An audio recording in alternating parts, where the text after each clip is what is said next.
Yo, only 90s kids remember this. I bet half of you watching this video don't even know what this is, dude. We used to have a charger brick in the box. Now we just use our minds. What's up, guys? Sam here. Welcome back to another video. So today, guys, Apple has canceled the 2022 iPad Pro. It's gonna look way different than we thought. There's a new update out for all of your iPhones and iPads, and Apple is delaying their big product for 2022. And hope you guys, man, I'm just trying to keep it together around here. Where's that charger? I need the emotional comfort. Anyway, guys, if you're excited for this one, make sure you drop a like down below. Hit subscribe, it helps me in the channel out. And of course, tap that bell and tap it well so that you don't go to hell.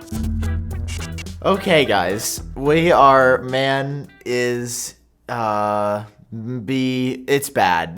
Things are bad. Well, let's start off first with iOS 15.2.1, which just came out the other day. It's out for all iPhones, iPads capable of running iOS 15, and it is the first bug fix update we've gotten in quite some time since iOS 15.2. And know when I say bug fix update that I literally mean that's all that changed. I mean, if we look at the change log here, Apple says they fixed an issue when you would send iCloud Photos links and messages, and also CarPlay apps would be unresponsive, and that is it. That's the whole change log. And listen, I've been using it for a couple of days. It feels good. It feels a little bit more stable than iOS 15.2. I haven't had as many freezes, I don't think, as I've had prior to this. So maybe there was some general stability added in here as well, or it could be anecdotal and I'm just making it up because it feels that way. Listen, bro, here's the point. You should update your iPhone. Make sure you got these latest fixes because there was also a security update in here as well. So that's 15.2.1. Nothing too exciting. I guess we will be looking forward to 15.3, which should drop in the future with hopefully some new features.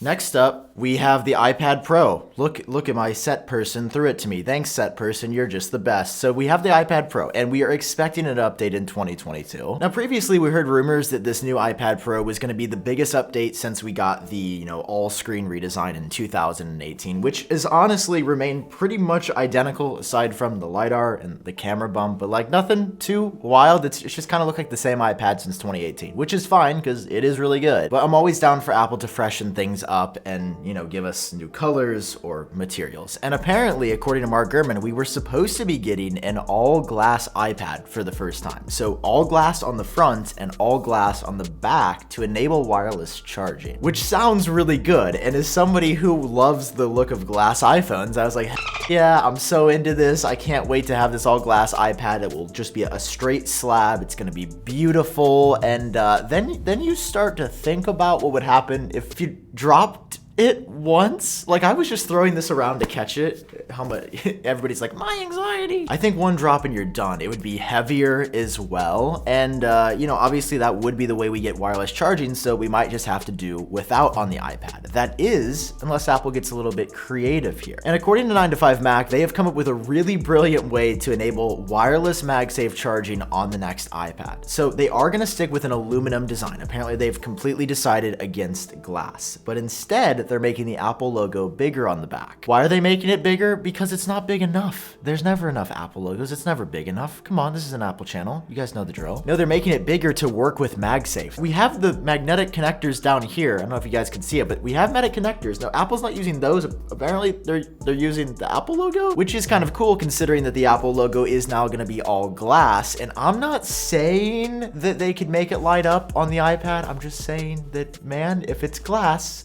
and there's going to be wireless charging passing through because it's going to be opaque. Dude, how sick, can I just dream for a second how sick that would be if the iPad got a glowing Apple logo? Dude, that would be so cool. So even though it sounds like we're gonna get a relatively similar design, we are still gonna get MagSafe, and Apple's working on some other things as well. 9to5Mac has some tidbits, and they're actually really accurate for this kind of thing, so I'm gonna take their word for it. First of all, there's a bigger battery coming, and they don't mention how much bigger, but for years, since 2010, since the iPad came out, Apple said the same thing every year. You get 10-hour all-day battery life, which is fine. I would love to see Apple go up to 12 or 14 hours. Second, of course, 9to5Mac says there is going to be a new processor, and they speculate it's going to be the M2, and I guess that makes sense because there's the M1 in here, so putting the M2 work. Maybe they'll put like an M1 Pro in here, because I guess Apple's just putting Mac processors in the iPad now. We don't really know where they're going to go from here. And finally, Apple is rumored to upgrade the camera system to be more close to the iPhone 13. So I don't know if that means they're going to crisscross the lenses and use that design, or if they mean the actual image processing inside from the iPhone 13 is going to be on here. I mean, I never use the camera on my iPad. I use the front one a ton for FaceTime. But the back camera, man, I feel like Apple's just trying with LiDAR, and maybe,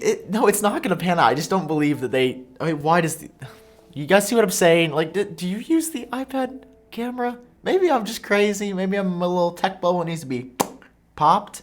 Because right now I'm about to pop off in this camera. So all in all, it sounds like the next iPad upgrade is going to be a lot smaller than we anticipated, and visually it's going to look quite similar. Yeah, Apple's also playing with my heart on this VR headset, because this thing, according to Mark Gurman, was apparently supposed to come out actually last year, but now it's 2022, and it was set to be unveiled in June at WWDC as a one more thing, as Apple's penultimate release for the year. But now apparently that is in jeopardy, and Apple is debating launching it near the end of the year and then not having it ship until 2023. So we might not actually be able to have our hands on this until the year after this, which is like, oh man. And there's apparently 3 reasons for this. One is due to overheating issues. Apple is putting 2 processors inside of here, one of which is the M1 Pro, which is the chip inside of the new MacBook Pros. Like, obviously that might get a little warm in a headset that's this big. That combined with the other processor is causing it to not work super great. Number 2, apparently some of the cameras on here are having issues, and there are said to be, I think, 8 to 12 different cameras on here to help make virtual and augmented reality work properly. And 3, the software doesn't seem like it's 100% there. In short, this report was just to say that Apple's gonna try to get this out the door this year, but there are some last minute roadblocks. But I wanna give you guys my prediction. I think that Apple is gonna still announce this at WWDC. I by no means think that we will get our hands on it at DubDub.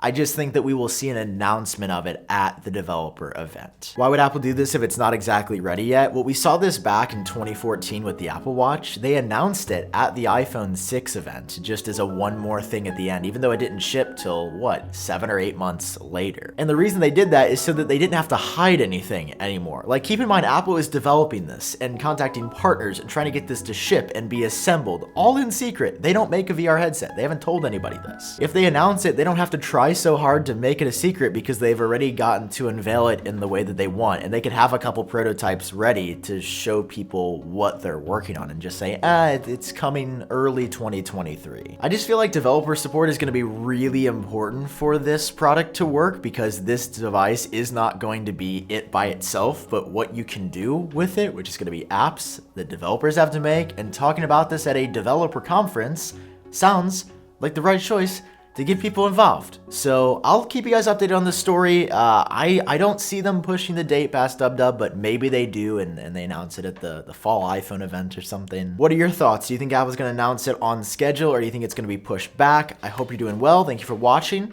I've been Sam. Hope you're doing great. Hope you're doing well. Hope you're doing fantastic. Hope you're doing phenomenal.